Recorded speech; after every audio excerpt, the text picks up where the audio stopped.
लोकसभा निवडणूक 2024च्या अनुषंगानं या ठिकाणी या तालुक्याची दिशा ठरवण्याच्या उद्देशानं जो मेळावा या ठिकाणी आयोजित केला गेला, या मेळाव्याला अध्यक्ष म्हणून लाभलेले सन्माननीय भाऊसाहेबजी कारंडे साहेब, ज्यांच्या मार्गदर्शनाखाली आणि त्यांच्या आदेशाने आपण आजचा मेळावा या ठिकाणी आयोजित केला,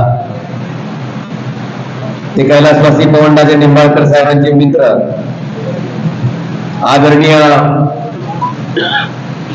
माजी मंत्री सन्माननीय दिलीपरावजी सोपल साहेब आणि त्यांच्यावर प्रेम करणारे या तालुक्यातील सर्व वडीलधारी मंडळी, तरुण मित्र, माझ्या माता भगिनी आणि बंधू,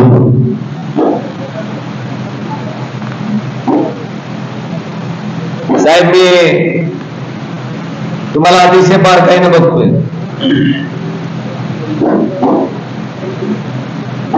मी अनेक राजकीय माणसं बघितली. मी खरंच माझं नशीब समजतो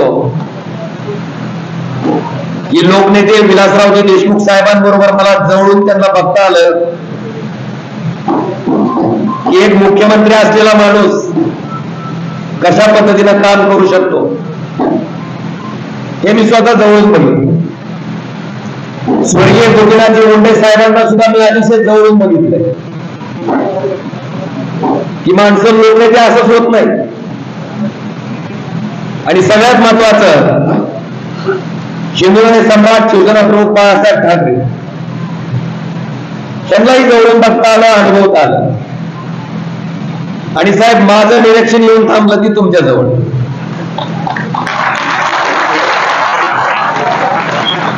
मी अनेक कार्यक्रमात बघितलं की नावानिशी त्या माणसाला हात मारतो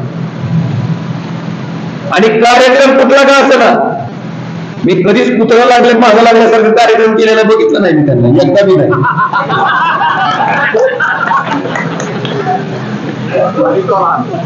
पार्टी टाकायचं काम कवाच नाही.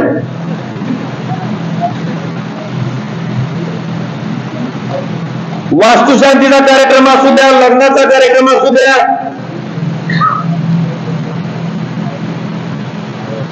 त्याच्या कुटुंबातला एक ज्येष्ठ सदस्य जितका त्या ठिकाणी लक्ष देऊन काम बघतो त्या कार्यक्रमाचं,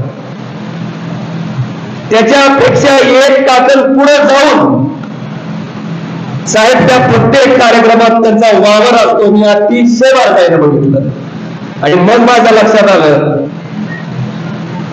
की एक माणूस कुठल्याही पक्षाची ताकद सोबत नसताना अक्षरशः वेड्यासारखं प्रेम करणाऱ्या ह्या कार्यकर्त्याच्या जोरावर या भागातून 7-10 वेळेस आमदार सोपं नसतंही. साहेब राजकारणी माणसाकडे बघत असताना बाहेरच्या लोकांना वाटते फार हे काय आमदार आहेत, खासदार आहेत.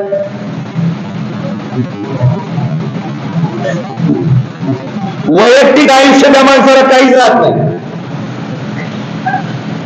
सकाळी उठल्यापासून ते झोपेपर्यंत प्रत्येक श्वास, प्रत्येक क्षण हा त्या सामान्य माणसासाठी आणि त्या कार्यकर्त्यासाठी जेव्हा माणूस खर्ची घालतो, मला वाटतं त्यावेळेस साहेबासारखं व्यक्तिमत्व त्या ठिकाणी जन्माला येतं. हे आवडली मला या ठिकाणी नमूद करावं.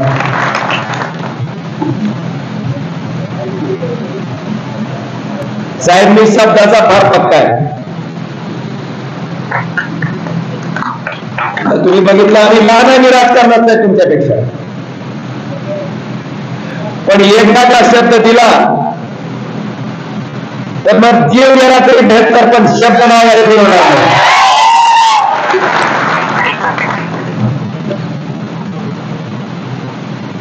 मी 20 दिवस झाला वाट बघत होतो. राज्यातला मोठा पक्ष म्हणायचा का देशातला का जगातला?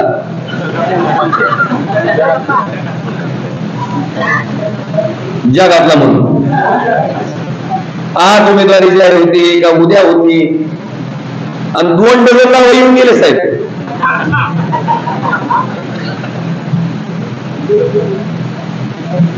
रोज नवीन माणूस, पण ती द्रोणाच्या पत्रावर टेकरच गेलं.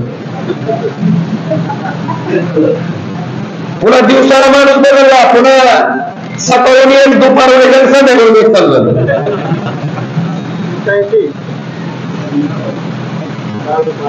हा, आणि एवढा सगळा खटाटोप केल्याच्या नंतर साहेब भारतीय जनता पार्टीला हुशार आहे काय सांगे नाही. त्यांच्या लक्षात आलं की काटा निर्णार आहे, मग ती काटा आपला नको म्हणले. बडीचे बकरे तरी आधीच सोबत घेतलेले आहेत. काय काटा निघायचा ती त्यांचा नको म्हणली, आणि मग उमेदवार जाहीर झाला. आता उमेदवार जाहीर झाला की आता आपली प्रचाराची बी दिशा ठरली. होय, आधी उभं हवे उभा ह्याने इकडे फार काढणे तिकडे फार काढणे. आता मात्र प्रचाराची दिशा ठरली. काय साहेब, आता ही लढाई पद्मसिंह पाटील कुटुंब विरुद्ध पवनराजे निंबाळकर कुटुंब आहे. काय काय जातून फिरून राहील. आता मला तेव्हा परत लेखा धोका घ्यायचा आहे. कदाचित बार्शीच्या माणसाला माहीत नसत, हे डॉक्टर पद्मसिंह पाटील धाराशिव जिल्ह्याचे 40 वर्ष मंत्री म्हणून नेतृत्व करत होते. किती वर्ष? 40. आणि त्याच्यानंतर राणा पाटलाची राजकारणात एंट्री झाली. वर्गात सुद्धा राणा पाटलाला तुम्ही मॉनिटर केलं नसेल, पण शरदचंद्रजी पवार साहेबांनी ह्यांना डायरेक्ट मंत्री. मग दामोदर पाटलाची 40 वर्ष आणि राणा पाटलाची 5, 45 वर्ष हे कुटुंब धाराशिव जिल्ह्याचं मंत्री म्हणून नेतृत्व करत होतं. किती? 45. आणि 45 वर्ष नेतृत्व त्या जिल्ह्यात केल्याच्या नंतर काय साध्य केलं जिल्ह्यानं? तर ह्याच मोदी सरकारनं भारत देशातल्या दरिद्री जिल्ह्याची यादी जाहीर केली साहेब. आता मला असलं मनावर कळायचं नाही म्हणून मी आपल्या स्वागताचं सांगितलं. आणि 45 वर्ष मंत्रिपदाचा कारभार, आणि त्याचा आमच्या जिल्ह्यासाठी धाराशिवसाठी काय उपयोग झाला? तर हा धाराशिव जिल्हा देशात दरिद्री जिल्ह्याच्या यादीत, मागासलेल्या जिल्ह्याच्या यादीत नंबर 3 ला. बघा, मंत्रिपदाचं असं कधी झालेलं बघितलं का तुम्ही? कितव्या नंबरला? 3ऱ्या. आणि ज्यांनी मंत्री म्हणून नेतृत्व केलं तेच पद्मसिंह पाटील 2009ची खासदारकी लढले तेव्हा इस्टेट जाहीर करावं लागते. त्यांनी प्रॉपर्टी जाहीर केली.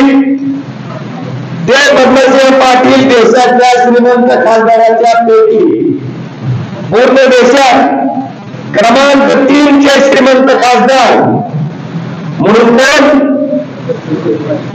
डॉक्टर पद्मसिंह पाटील. आता मला तुम्हाला विचारायचंय, 45 वर्षाच्या मंत्रिपदाचा उपयोग जिल्ह्याला झाला का पाटील कुटुंबाला झाला? आणि साहेब, 45 वर्ष सत्ता उपभोगून हीच मंडळी एका रात्रीत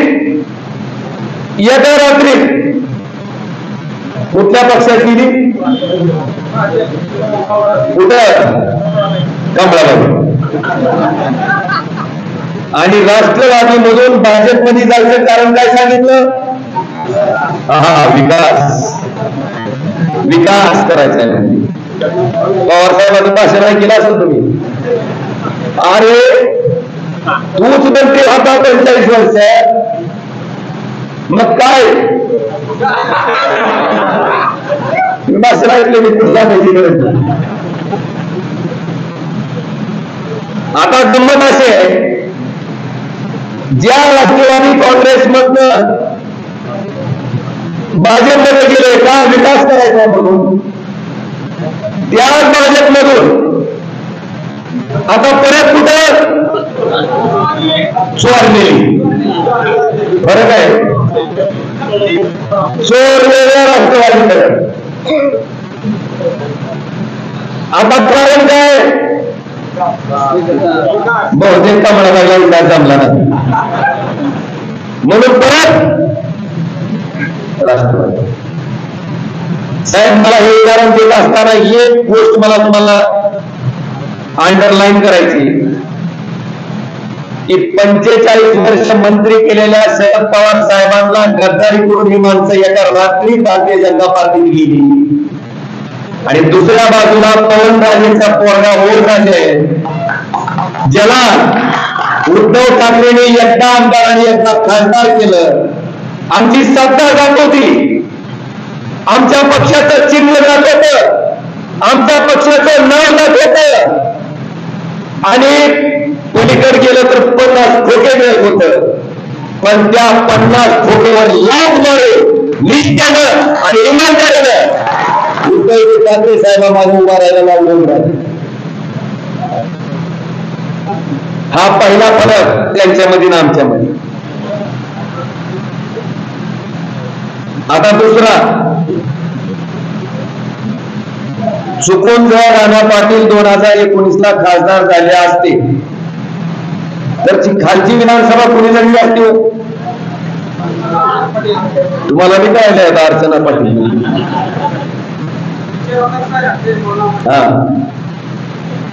ओमराजे 2019ला खासदार झाला. साहेब माझी विधानसभा माझ्या घरात नाही लढली गेली. कैलास पाटील नावाचे जिल्हा परिषदचे सदस्य होते, ते विधानसभेला आमदार झाले. आणि आज मला अभिमान आहे साहेब की ते सुद्धा त्या 50 खोक्यावर लाथ मारून निष्ठेने उद्धव ठाकरे साहेबांवर आहे. साहेब कृतीतनं मी दाखवून दिले की राजकारण हा फक्त एकत्रित नाही तर आपण सगळ्यांनी सामूहिक पद्धतीने करायचं काम आहे. आणि ते मी त्या ठिकाणी आवर्जून दाखवून दिले. आज मी एवढं सांगतो साहेब की ज्या माणसाला शब्द दिला, ज्या माणसाला मी कुठल्याही किमतीत मी तो शब्द मोडत नाही. आणि मी खात्रीनं सांगतो साहेब की आपण कैलासवासी पवनराजे निंबाळकर साहेबांचे मित्र आहात. आपला अधिकार वडिलकीचा आहे. निश्चित मी आपल्या मुलाच्या वयाचा असणार आहे. काही चुकलं तरी वडिलकीच्या नात्यानं तो अपराध तुम्ही पोटात घेऊन मोठ्या मनानं त्या ठिकाणी मला माफ केलंय. आणि मोठ्या ताकदीनं आज तुम्ही माझ्या पाठीमागे उभारला. मी त्याच्याबद्दल सुद्धा आपल्या मनापासून आभार व्यक्त करतो. आज या ठिकाणी आपण बघितलं उद्धव ठाकरे साहेबाला यांनी बाजूला काढलं भाजपनं. बघा मुख्यमंत्री पदावरून काढलं, बाजूला काढून अख्खी शिवसेना फोडली. 40 आमदार 13 खासदार त्यांच्या बाजूने घेतले. सत्तेत आले तरी उद्धव साहेबांची भर भरून निघाली का? नाही. त्याच्या पुढं बहनों 70,000 करोड़ का घोटाला किसने किया?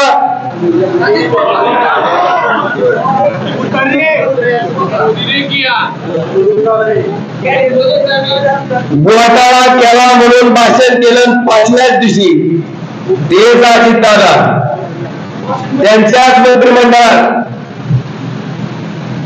काय झाले उपमुख्यमंत्री आणि खातं कोणचं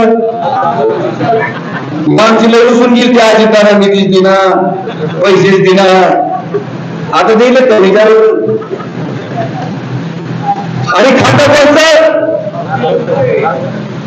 अर्थ खातं म्हणजे यांना खायचं चांगलं पाहिजे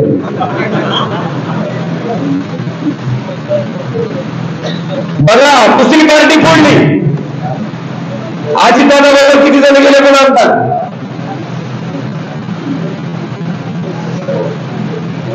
36-37 बघा राष्ट्रवादी पहिल्यांदा सेना फोडली राष्ट्रवादी फोडली आदर्श घोटाळ्याची श्वेतपत्रिका लोकसभेत मांडली आहे भाजपचे खासदार अशोक चव्हाण बोलत होते असा अर्ज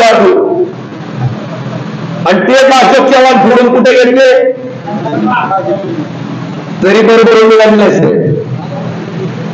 जानकर साहेब आमच्याकडे येऊन माड्यातून लढत असं कळाल्या त्या जानकर साहेबांच्या मागे लागून कुठून उमेदवारी दिली पुन्हा बरोबर तरी बरोबर मिळालेले पुन्हा इंजिनाच्या मागे लागले इंजिनाचा अख्खा पाठिंबा घेतलाय तरी उद्धव साहेबांची भर करून निघालेली आणि मला खात्री आहे साहेब ही काहीतरी म्हणत असतील आपकी बा ह्यो पार त्यो पार ही मनातून प्रचंड घाबरले इतके घाबरले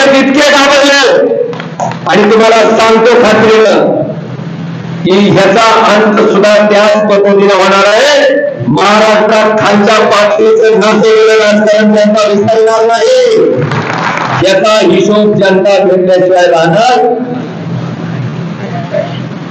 आज मला आपल्या सगळ्याला सांगायचंय साहेब आता मी संपर्कात आहे त्यांनीच मान्य केली की ही संपर्कात आहे नाहीतर खासदाराचं कसं असायचं 6 महिन्यातच खासदार दाखवत पाहिजे ओमराजेचं आहे का काय असं आता माझा संपर्क बी टोचायला साहेब मला तुमच्यासारखं 24 तास मिळायचं 24 तास मिळाय राणा पाटलासारखा ट्रस्टचा कारभार बघून येऊन सगळं बघून येऊन पुन्हा मला लोकांना वेळ द्यायचे माझा 24 तास वेळ सर्वसामान्य माणसासाठी आहे मी देतो मला विचारते माझी खिल्ली उडवते फोनवर काय होतंय मला त्यांना सांगायचंय साहेब फोनवर काय होतंय शेतकऱ्याचं कर्ज वाटप मी खासदार झालो शेतकऱ्याचं कर्ज वाटपाचं टार्गेट दिलेलं असते बँकेला 2019 ला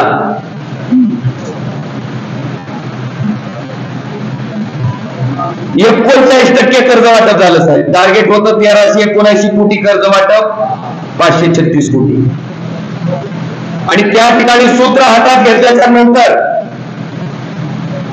तेच टार्गेट 2021 मध्ये 1590 कोटी रुपयाचं होतं 914 कोटी रुपये वाटप केले 57% गेले 2022 मध्ये 1539 कोटी टार्गेट होतं 904 कोटी रुपये वाटप केले 59% गेलं 2023 मध्ये 1368 कोटी टार्गेट होतं 1069 कोटी शेतकऱ्याला वाटप केले 78% गेलं साहेब ही फोनवर गेले मी आज शेतकऱ्याला 536 कोटी मिळत होते आज 1069 कोटी मिळाले मला सांगा 536 कोटी जर जास्त माझ्या शेतकऱ्याच्या खात्यात पडले असते त्याला शेती करण्यासाठी तर मला वाटतं ती शेतकरी मला कधी विसरू शकत नाही माझ्या आड्याला केली जाते की घरकुलाचं काम करायचं, हप्ता काढायचं काम काय तुमचं आहे? आता मतदान घ्यायला जमत लागतंय का नाही? आता नेपाळ पुढे जमली ती मध्ये. मग माझं असं म्हणणं आहे साहेब, खासदार ही मी प्रतिष्ठेसाठी मिळवण्यासाठी ह्या पदावर बसायचं नाही, 20 लाख लोकांची जबाबदारी म्हणून हे पद स्वीकारलेलं आहे आणि ती जबाबदारी प्रामाणिकपणे पार पाडतो. मला जर कोणी सांगितलं की दादा घरकुलाचा हप्ता काढायला गेलाय, मी म्हणत नाही राज्याचा विषय आहे का केंद्राचा, मी तिचा ऍक्शन घेतो. कुठल्याही जिल्ह्याला अडवली त्याला फोन करतो आणि त्या शेतकऱ्याचा हप्ता त्या ठिकाणी, त्या घरकुलाचा हप्ता त्याला द्यायला भाग पाडतो. अरे खोपटा राहणारा माणूस जेव्हा पक्क्या घरात येतोय ना, त्या घराची किंमत राणा पाटील सारख्या ताजमहल हॉटेलला दिवसाची 50,000ची रूम करून राहणाऱ्या माणसाला कधीच कळणार नाही की उन्हाळीला तोड जाणार.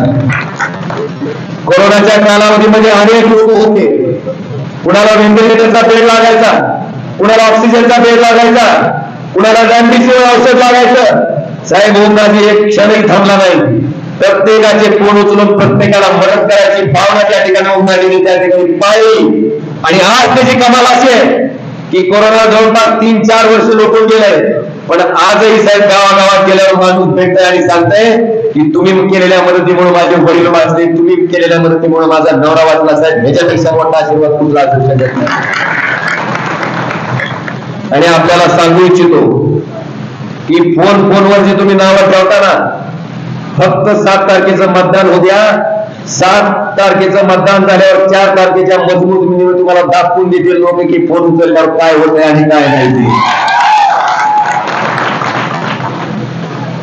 माझी अवहेलना केली, मला आपल्या सगळ्याला सांगायचंय. तुम्हालाही वाटलं असेल अरे 5 वर्ष फोन उचललं काही वाटणं साहजिक काय साहेब, कसा परसेप्शन तयार करायचा प्रयत्न झाला. मला आपल्या सगळ्याला सांगायचंय की मी काय केलं. डॉक्टर पाटील मंत्री असताना जे मेडिकल कॉलेज धाराशिव जिल्ह्यासाठी मंजूर झाले 1983 ला, धाराशिव मध्ये झालं नाही, मुंबईला नेरूळला झालं. कुठे? नेरूळला. काय धाराशिवची लोक मतदार होती. मुंबईला जास्त वैद्यकीय सुविधा उपलब्ध आहेत धाराशिवला. मुंबई का आदिवासी गाव तिथं गेलं, इथल्या माणसाचा विचार केला गेला नाही. आणि ते कॉलेज सुद्धा वैयक्तिक ट्रस्टच्या मालकीनं त्या ठिकाणी करून घेतलं, शासनाच्या मालकीचं राहिलं नाही. ओमराजेला सत्ताधारी पक्षातले 2.5 वर्ष मिळाले, त्याला 1.5 वर्ष कोरोनामध्ये गेला, 1 वर्ष काम केलं. आणि खात्रीने अभिमानाने सांगतो की एक मेडिकल कॉलेज धाराशिवला मंजूर करून घेतलं, तेही 100% शासनाच्या मालकीचं.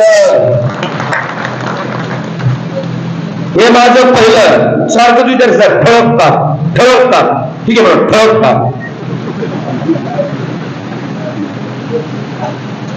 आता या मेडिकल कॉलेजसाठी काय 750 कोटी रुपये लागले.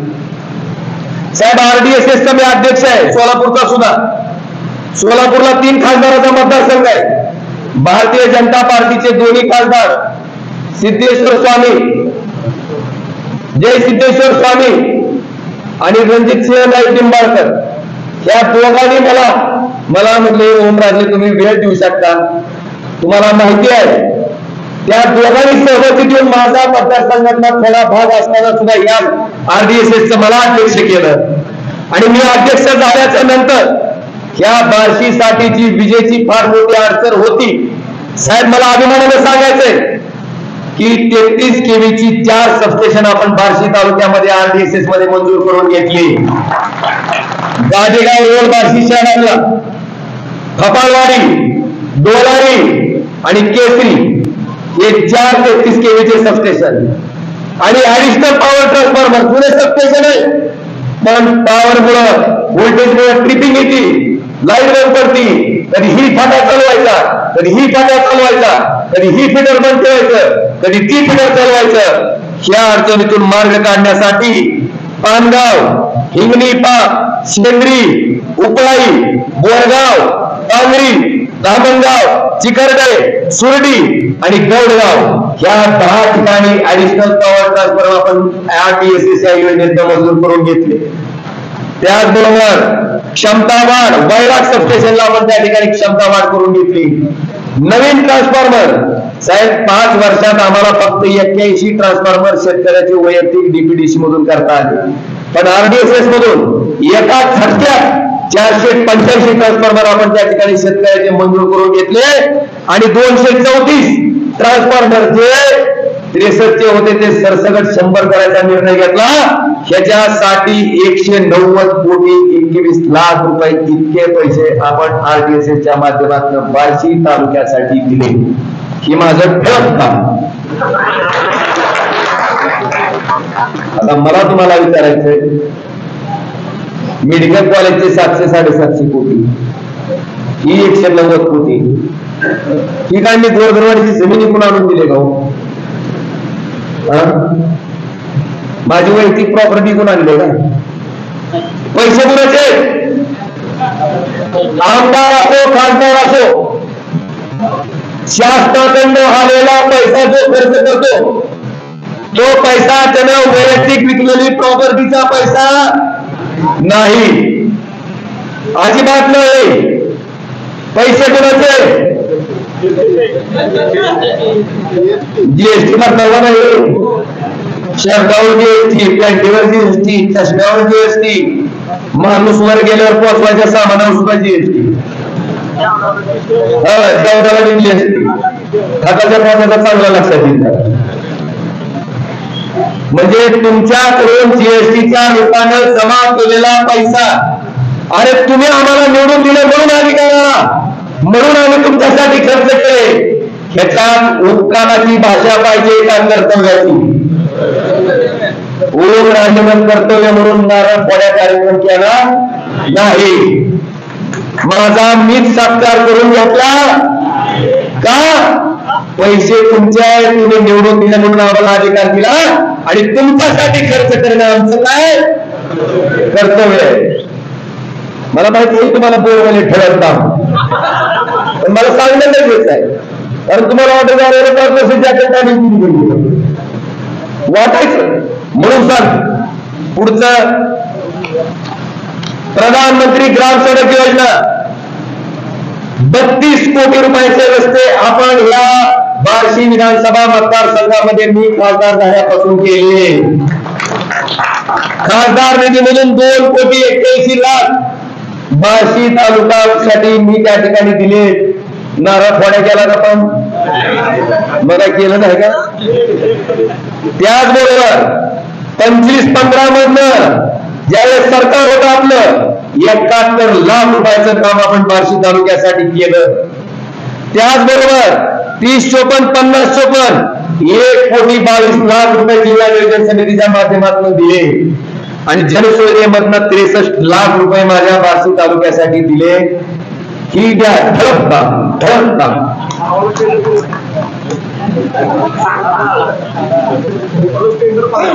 नाही आपलं कुठलं टेंडर, आपलं कुठलं टेंडर नसतंय ना, कॉन्ट्रॅक्टर नसतंय ना, काय नसतं. आपण काहीतरी काय करता त्याच्यात. आता साहेब मला आवर्जून सांगायचंय,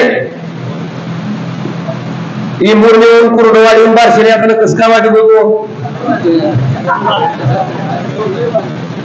गचका बसला की पहिली शिव कुणाला?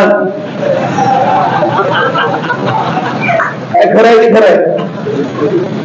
आता रस्ता साहेब केंद्र सरकारकडे हस्तांतरित केला, त्यामुळे जबाबदारी कुणाची होती? खासदाराची. मी आपल्याला प्रामाणिकपणे सांगतो की टेंभुर्णी पासून कुसळम पर्यंत आणि कुसळम पासून एडीसी पर्यंत हे दोन्ही पॅकेज गडकरी साहेबांना बसून मी मंजूर करून घेतले आणि 10 मीटरचा रस्ता केला. तुम्हाला मी केंद्र सरकार आणि राज्य सरकारला फरक पडतो की बरं, तुमचं ती तुमचं, आता आमचं बी तुमचंच का? जी केलं तीच आपण आगंड हानीत नाही बोलत नाही. जी केलं तीच. आणि साहेब कुसळम पासून एडशीचं सुद्धा या अवकाळी नावाचं देखणं कॉन्ट्रॅक्टर होतं साहेब, त्यानं काम न केल्यामुळे राहिले, नाहीतर या रस्त्याबरोबरच पुढचा रस्ता सुद्धा क्लिअर होऊन निघत होता आणि काम पूर्ण होत होतं. ही या ओमराजेचं ठळक काम. तुमची पनवेल नांदेड गाडी थांबत होती का इथं? इथे टिकटी राज्यमंत्री आला, म्हणलं तुमचा खासदार काय झोपलाय का? म्हणलं त्याला दाखवी तुझा काय का झोपलाय. पहिल्यांदा पनवेल गाडीला फारशी या ठिकाणी स्टॉप घेतला साहेब, पहिल्यांदा ओमराजेने घेतलाय. आता रेल्वे तर केंद्र सरकारकडे नाही की राज्याकडे नाही की, म्हणजे कसं बघा म्हणून पुन्हा म्हणजे द्यायचं मला त्यांना सत्तर राहिलं काय आपलं त्याच्यातली गाडी. आणि अमृत योजनेतनं बार्शी शहरात जी रेल्वे स्टेशन आहे त्याच्यात सुद्धा विकासाचा पूर्ण रोडमॅप तयार केलाय, त्यालाही मंजुरी त्या ठिकाणी अमृत योजनेतनं आपल्याला मिळालेली आहे. तीही काम त्या ठिकाणी होईल. आता लय सांगत बसत नाही. इथून पुसळांपासून ते येरमाळ्यापर्यंत जो रस्ता झालाय तोही आपण बघितलाय, तोही उद्धवजी ठाकरे साहेब मुख्यमंत्री असताना मंजूर केलाय. परंड्यापासून जे तिथपर्यंत गेलेला रस्ता आहे बार्शी ते परंडा बायपास तिथपर्यंत, तोही उद्धव ठाकरे साहेबांच्या काळात मंजूर केलेला आहे. साहेब मला फक्त 1 वर्ष संधी मिळाली तर मला वाटतं एवढी कामं मी केलेत.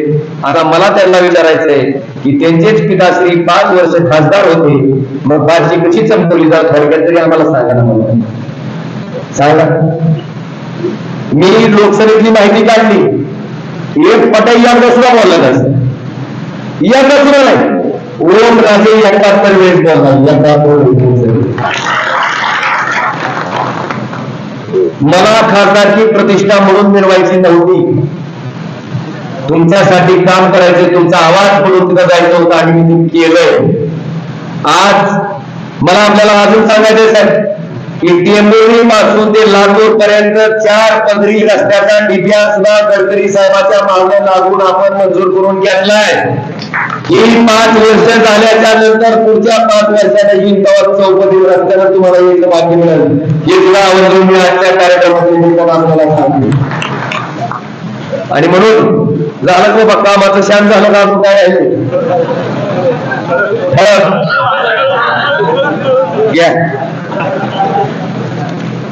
आता शेवटच्या याकडे यायचंय जर आपल्याला. परवा पद्मश्री पाटील किती चांगलं काम करतात असं काय झालं सांगितलं साहेब. मी साहेबाला खाली बसल्या तीच विचारित होतो, म्हणलं साहेब तुम्ही किती वर्ष मंत्री होता? साहेब म्हणजे मी 2 वर्ष कॅबिनेट मंत्री होतो आणि 4 वर्ष राज्य.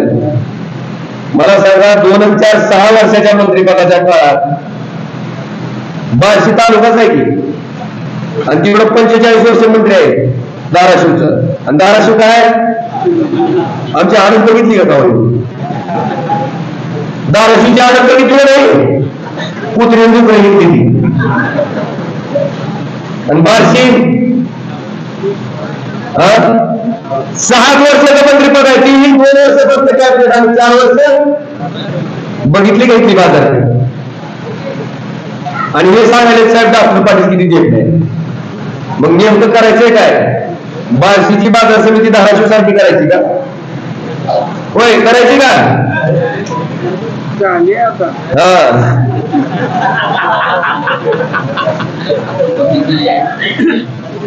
आणि म्हणून शेवटच्या मुद्द्याकडे मी येतोय आता, कारण साहेबांचं भाषण मला सुद्धा ऐकायचंय. मला सांगतो मी विधानसभेत आमदार होतो, मी जेवढं विधानसभेत बसत नव्हतो, सोकल साहेब लॉबीत आली की आमच्या सगळ्या विधानसभा लॉबीतच भरायची. मला वाटतंय साहेब ज्यांची भाषणं ऐकावी अशी फार कमी माणसं राहिलीच साहेब, मी तर म्हणतो राहिलीच नाही. आता अख्ख्या महाराष्ट्रात आवर्जून भाषण कुणाचं ऐकत असतील तर मला वाटतं सोकल साहेब राहिली. तुम्ही साहेब ती युट्यूब ही बघत नसतात, तुम्ही बघा तुमच्या भाषणाला किती यूज आहे. आज ह्या वयात तुम्हाला करून बघतात, आम्ही बघतो फार कोण राहिलं नाही साहेब, फक्त तुम्ही. त्यामुळे निश्चित तुमच्या भाषणाची आतुरता आहे. आता मला तुम्हाला सगळ्याला विचारायचं आहे, बाहेर बहिणो 11,000 का सोयाबीन 4,500 को आया नहीं आया? हाँ ये है मोदी की. हाँ मोठ्यानं बघा. बाजार में 400 का सिलेंडर 1200 को गया कि नहीं गया? ये है मोदी जी। मना मना बाजार में 60 रुपए का डीजल 97 रुपए को गया कि नहीं गया? ये है मोटर बन गया। 70 रुपए का पेट्रोल 108 रुपए में गया। ये है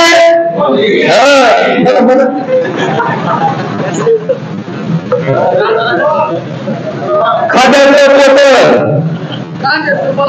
आता सोडीचा कांदा तर महत्वाचा आहे। कांदा पिकणार नाही। डीएपीचं पोतं 450 को मिलता था, अभी 1600-1700 गया कि नहीं गया? ये है मोदी की गारंटी। आता भाव सोयाबीन म्हणायला लागली किती हात मिटाल बहुतेक सोयाबीन 2,000 निघायचे काही